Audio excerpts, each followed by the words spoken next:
The moment Kieran Reynolds stepped into the administrative office of his own company, he knew something was off. The tension in the air was heavy, the employees looked stressed, and there was an unmistakable air of exhaustion. He had inherited the chain of 10 office supply stores from his father, but lately, reports of poor customer service, high employee turnover, and internal complaints had flooded his inbox. He was done relying on secondhand information. So, he decided to go undercover. He had never met most of his corporate staff in person. His father had always handled that side of the business before passing away. With a new haircut, glasses, and dressed in an ill-fitting button-up with khakis, he looked nothing like the CEO that employees had only seen in emails or company newsletters. He signed up as a temporary administrative assistant at the headquarters under the name Kevin Ross. His plan was simple: work in the office for a week, observe how things really ran, and find out why employees were unhappy. It had seemed like a solid idea until he met Evelyn Foster. Evelyn was the executive secretary to the district manager, a woman in her late 20s with sharp eyes and an even sharper tongue. From the moment Kieran arrived, she made it clear she had no patience for him. "Listen, Kevin," she said on his first day, barely looking up from her computer. "I don't have time to babysit temps. Just do what I tell you, don't ask questions, and don't mess anything up."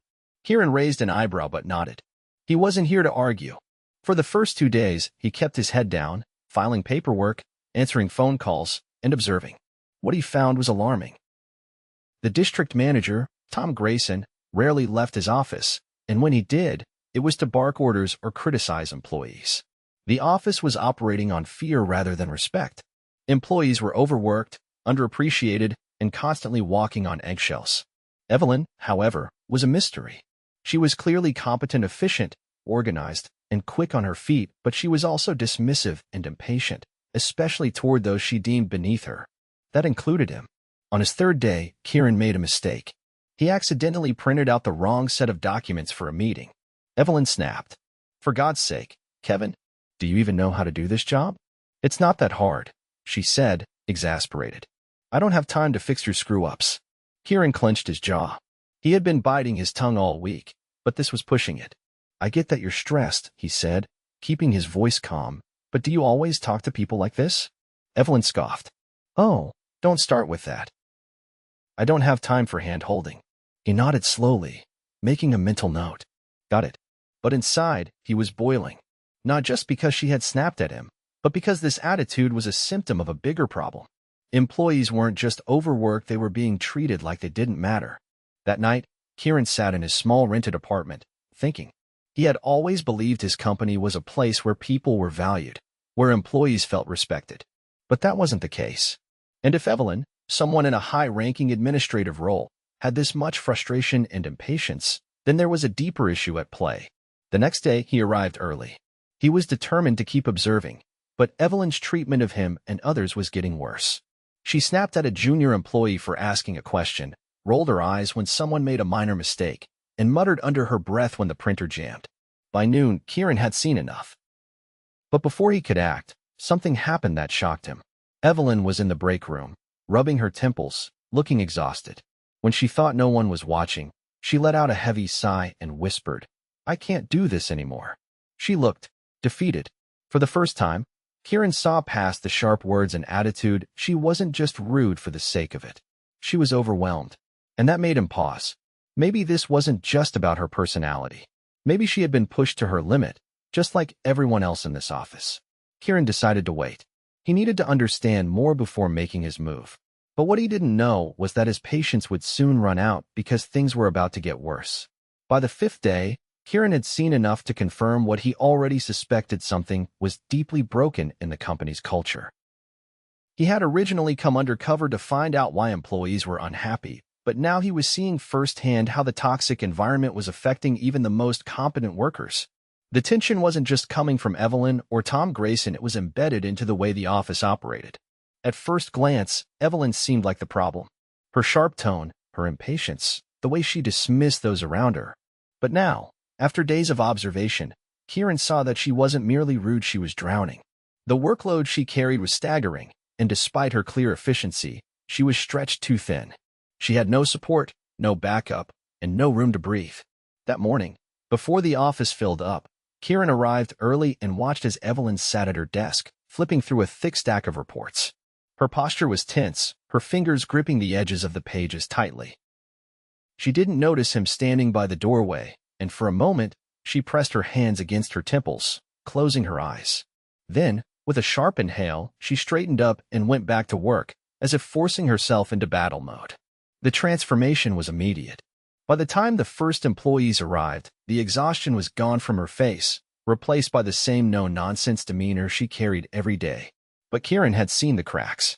Before he could dwell on it, Tom Grayson emerged from his office, looking irritated. He dropped a thick folder onto Evelyn's desk without a word and turned away, expecting her to deal with it. Evelyn didn't react, not immediately. But Kieran noticed how her fingers tightened around the folder, her jaw clenching for just a second before she opened it and got to work. The pattern was clear. Tom dumped work on her without explanation, and she handled it without complaint. Her attitude toward others wasn't just about personality, it was about pressure. Kieran spent the next few hours watching the office dynamics more closely. Employees avoided Tom as much as possible, keeping conversations with him short and polite. When he gave orders, they followed without question, then exchanged glances once he walked away. There was no collaboration, no trust, just quiet obedience. Evelyn, meanwhile, was the unspoken second in command. People came to her for help, not Tom. She was the one who answered questions, solved problems, and kept things moving. But no one seemed to appreciate it. Around midday, an employee from accounting hesitated near Evelyn's desk, holding a document she clearly needed signed. Evelyn didn't even look up. "What?" The woman swallowed.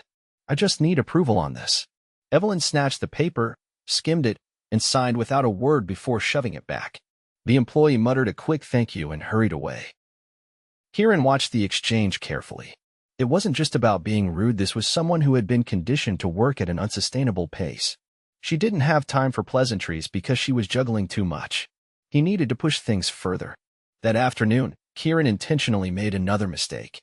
He filed a report incorrectly, knowing Evelyn would catch it. It took less than an hour before she stormed over to his desk, holding the document like it personally offended her. "This is wrong," she said, voice clipped. Again. He leaned back in his chair, meeting her eyes. "It's an easy fix." She exhaled sharply. "That's not the point. You keep messing up, and I keep having to correct you. I don't have time to do your job and mine." He tilted his head. "Then why are you?" Her brow furrowed. "What?" "You're doing everyone's job," he said simply. "Not just mine. I've been watching." For the first time since he started, Evelyn hesitated. "You're carrying this entire office," Kieran continued. "Tom barely does anything. Employees come to you for answers, not him. And you're so overworked that you don't even realize how much you've taken on." Evelyn scoffed. "I don't have time for this." She turned to walk away, but Kieran's next words stopped her in her tracks. "You're not rude because you want to be. You're rude because you have no choice." Evelyn froze. For a moment, there was silence. Then she turned back, her expression unreadable. "You don't know anything about me." "I know enough," Kieran said. "I know you're exhausted. I know Tom treats you like an assistant instead of a senior staff member. And I know you're holding everything together while getting none of the credit." Evelyn's hands curled into fists. "What do you want, Kevin?" "To understand." Her jaw tightened. "Then stop pretending you do." She walked away before he could say anything else. But Kieran had seen something in her eyes, something she had been trying to hide. For the first time, she wasn't just irritated. She was scared. Something was breaking inside her. And if he didn't step in soon, she wouldn't just snap at employees, she would snap completely. Kieran had seen enough. The office wasn't just dysfunctional, it was on the verge of collapse. Employees were operating under pressure that no one should have to endure, and the worst part was, they had accepted it as normal. Evelyn was the clearest example of that. She had built a wall around herself, running on pure efficiency, because anything less would mean failure. But that wasn't sustainable. He had planned to stay undercover for a full week, but after the conversation with Evelyn, he knew he couldn't wait any longer. The breaking point was close, he could feel it in the way the employees moved, in the hushed conversations when Tom wasn't around, in the exhausted looks exchanged between desks. He needed to act before something irreversible happened. The opportunity came sooner than expected. Mid-afternoon, the office was buzzing with tension. Tom had called a last-minute meeting, demanding a complete presentation on the company's quarterly performance. He gave Evelyn the task of compiling everything, despite the fact that it was supposed to be handled by an entire team. Kieran watched as Evelyn worked at a frantic pace, her fingers flying across the keyboard. No one offered to help, not because they didn't want to, but because they knew better. People had learned to stay out of her way when she was under pressure, a survival tactic born from watching her snap under stress too many times. Tom emerged from his office, checked his watch, and sighed loudly. "Evelyn, where's my report?" She didn't look up. "Almost done." "Not good enough," he said flatly. "I needed it 5 minutes ago." Kieran saw something flicker across Evelyn's face. It was quick, barely noticeable, but it was there, a crack in the armor. Tom crossed his arms. "You're slipping. Do I need to start looking for someone who can keep up?" Silence.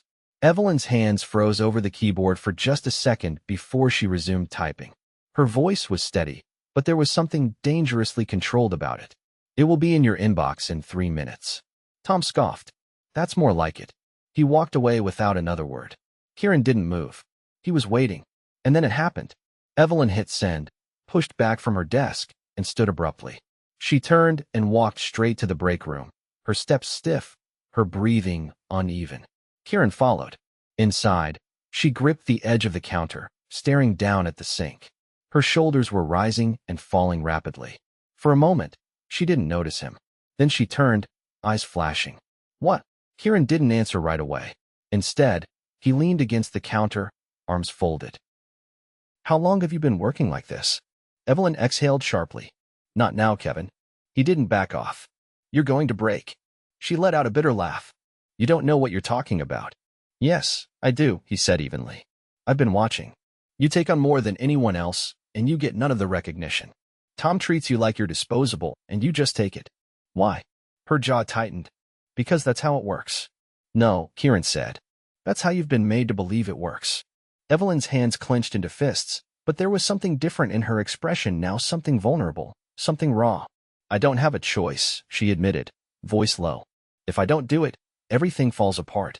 And if everything falls apart, I'm the one who gets blamed." Kieran held her gaze. "That's not how a company should run." She let out a dry chuckle. "Welcome to reality." "Reality can change," he said simply. "But not if people like you keep supporting a broken system." Evelyn frowned. "What's that supposed to mean?" "It means you're keeping everything afloat. But at what cost?" "Your sanity? Your health." His voice remained firm, but not unkind. "And for what?" "So Tom can take credit for work he didn't do." Evelyn's expression darkened, but she didn't deny it. Kieran took a step closer. "You're not the problem, Evelyn, but you're enabling the problem. And if you don't stop, you're going to burn out." For a moment, just a moment, she looked like she might say something. But then she shook her head. "Why do you care?" Kieran exhaled. "Because this company is mine." The words landed like a bomb. Evelyn blinked, clearly thinking she had misheard. "What?" "I said, this company is mine." She stared at him, unmoving.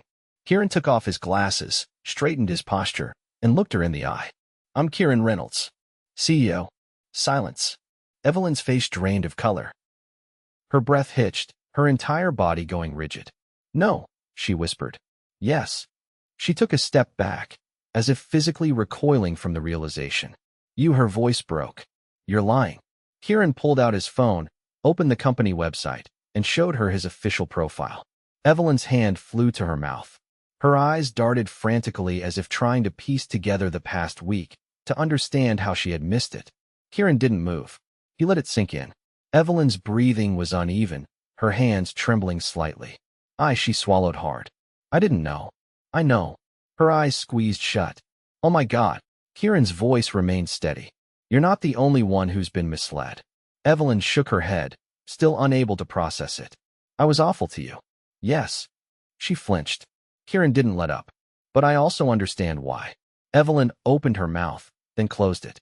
She looked completely unmoored, the weight of her actions hitting her all at once. She struggled for words. "I didn't mean." "I believe you." Tears pricked at the corners of her eyes, but she blinked them away. "What happens now?" Kieran's expression hardened. "Now, I fix what's broken." Evelyn looked at him, and for the first time since he had met her, she seemed small, vulnerable. "I'm sorry," she whispered. Kieran nodded. "Good. But an apology won't fix this place." Evelyn inhaled shakily. "What will?" He met her gaze. "Change." And this time, she didn't argue. Kieran didn't waste time. Now that his cover was blown, there was no reason to delay action. He walked out of the break room, leaving Evelyn behind to process everything, and headed straight for Tom Grayson's office. Employees turned their heads as he passed, whispering among themselves. The news of his real identity was spreading fast. He knocked once and stepped inside without waiting for permission. Tom looked up from his desk, clearly annoyed by the interruption, but the irritation vanished the moment he recognized who was standing in front of him. His expression shifted, confusion giving way to unease. Kieran shut the door behind him. Tom sat up straighter. "Mr. Reynolds?" Kieran nodded. Tom forced a chuckle. I wasn't expecting you today." "That much is obvious," Kieran said. He gestured toward the chair in front of the desk. "Sit." Tom hesitated. Sit." The authority in Kieran's voice left no room for argument. Tom obeyed, his confidence visibly shrinking. Kieran leaned against the desk, arms crossed. "I've spent the past week working in this office. Do you know what I found?" Tom's fingers fidgeted with the edge of a document. I found an office running on fear," Kieran continued. "Employees are overworked, undervalued, and forced to operate under impossible conditions. And you? You contribute nothing but pressure." Tom's face paled. "That's not true. I manage operations. Kieran cut him off. "You don't manage anything. You delegate without oversight, you dump responsibilities on Evelyn without support, and you've created an environment where people are afraid to ask questions. That's not leadership. That's incompetence." Tom's mouth opened, then shut. Kieran pushed away from the desk and straightened. "Effective immediately, you're done here." Tom jolted upright. "Wait, what?" "You're fired." Tom's expression twisted in disbelief. "You're making a mistake. I've been with this company for years. I know how things work." "That's exactly the problem," Kieran said. "You know how to keep things barely functioning while taking credit for work you didn't do. That ends today." Tom stood, his desperation turning to anger. "This is absurd." Kieran held his gaze, unfazed. "You'll be escorted out by security within the hour. Pack your things." Tom's jaw clenched, but he saw the finality in Kieran's expression. He grabbed a folder off his desk, muttering under his breath as he started shoving papers into a bag. Kieran didn't say another word. He turned and exited the office, leaving Tom to his fate. The moment Kieran stepped back into the main work area, all eyes were on him. Employees stared, unsure of what would happen next. He scanned the room, then spoke loud enough for everyone to hear. "Tom Grayson has been relieved of his position." A ripple of shock passed through the office. Some employees exchanged glances, others remained frozen in place. Kieran continued. "This company was built on the idea that hard work should be recognized and respected. That hasn't been happening here. That changes now." Silence. Then, slowly, people began to nod, the tension in the room shifting. Kieran's gaze landed on Evelyn, who had re-emerged from the break room. She stood near her desk, arms crossed tightly, her expression unreadable. He walked over to her. She straightened. "What now?" "You tell me," Kieran said. "You've been running this office more than anyone else. What needs to be fixed?" Evelyn blinked, caught off guard by the question. Kieran continued. "I'm not asking you to take on more responsibility. I'm asking what you need to do your job the right way without being buried under work that isn't yours." For the first time since their conversation in the break room, Evelyn looked uncertain. She glanced around, as if trying to decide whether this was real. Then she exhaled. "We need more people. 2 at least. The workload isn't manageable with the current staff." Kieran nodded. "Done." Evelyn hesitated. "And salaries need to be adjusted. People are underpaid for the work they're doing. Consider it handled." She studied him, still cautious. "And the office culture?" Kieran's expression hardened. "That's on me. I'll make sure no one else runs this place the way Tom did." Evelyn nodded slowly, something shifting in her demeanor. The walls were still there, but they weren't as impenetrable as before. Kieran glanced around the office. "I'll be conducting personal meetings with every employee over the next few weeks. I want to hear directly from the people who make this company run." A murmur of approval spread through the room. With that, Kieran turned back to Evelyn. "And you?" She frowned slightly. "What about me?" "You've been holding this place together," he said. "I'm offering you a promotion. Not as an assistant, not as a fixer, but as someone with real authority." Evelyn's lips parted slightly, stunned. "Think about it," Kieran said. "And let me know."